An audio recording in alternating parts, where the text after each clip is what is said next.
sommes actuellement en direct de la commune de Saint-François. Donc nous sommes sur le marais de la Pointe-Gros-Bœuf à Saint-François où se tient actuellement des opérations concernant la compétence de la CARL qui est la GEMAPI.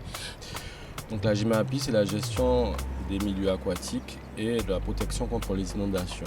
C'est une compétence qui est dévolue à la CARL, à la rivière, à l'agglomération depuis 2018. Aujourd'hui, la CARL relance un autre PAPI en bien sûr récupérant toutes les études qui ont été faites dans un premier temps et en élargissant aussi le champ de compétences en approfondissant en tout cas les études sur la partie submersion marine.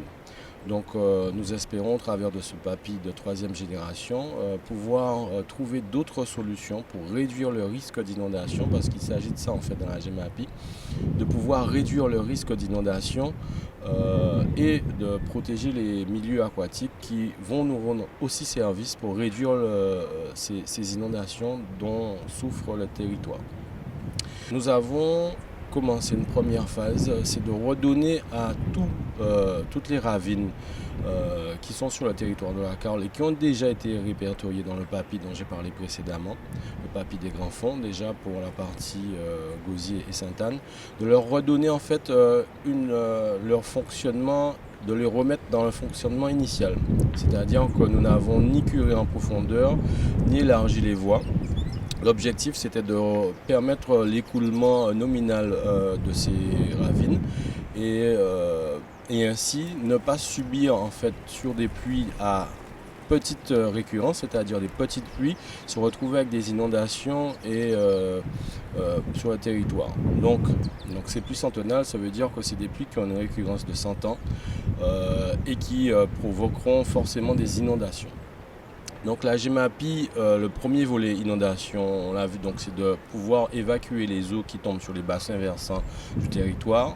Le deuxième volet, c'est aussi la gestion des milieux aquatiques. Ici sur le site de la Pointe-Gros-Bœuf, on a pu avoir les deux aspects qui ont été mis en œuvre. Le premier aspect était de nettoyer en fait le canal qui débute du côté du terrain de tennis, jusqu'à arriver ici sur le marais de la Pointe-Gros-Bœuf. Alors le marais de la Pointe-Gros-Bœuf, il faut savoir qu'avant les travaux de curage, était en train de sécher et l'activité humaine était aussi en train de s'y attaquer parce qu'il y avait des eaux usées qui tombent. Les habitants aussi n'avaient pas forcément une action positive sur l'environnement. Donc grâce à la double action, la première qui était par rapport à ces enfants qui avec leur classe et leurs professeurs, qu'on salue encore, ont monté le projet en collaboration avec le rectorat qui est les projets d'aire éducative marine, terrestre pour le coup ici, et qui ont pris le dossier de la Pointe-Gros-Bœuf et qui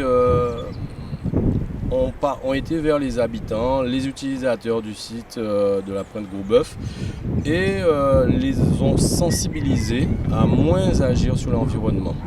Et un deuxième volet qui a été avec le nettoyage du canal, on a réussi à réalimenter, à redonner son alimentation en eau naturelle à ce marais qui revit, des oiseaux qui reviennent.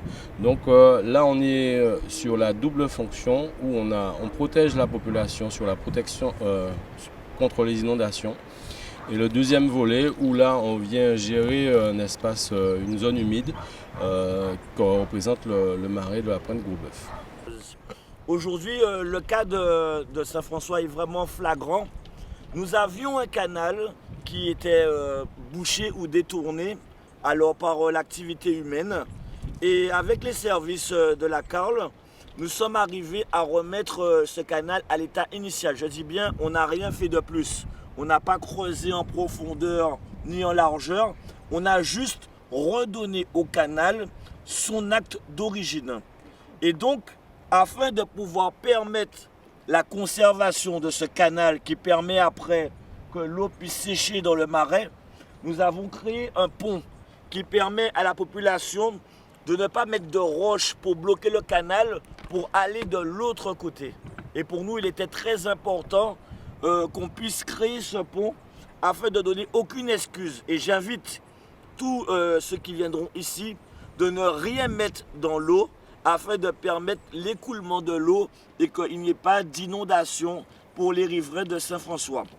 Eh bien, c'est vrai que quand le canal n'était pas aux normes, qu'il n'était pas son état initial et qu'il était bouché par des roches, l'eau, en cas de forte pluie, remontait dans les maisons, remontait dans les parkings et inondait.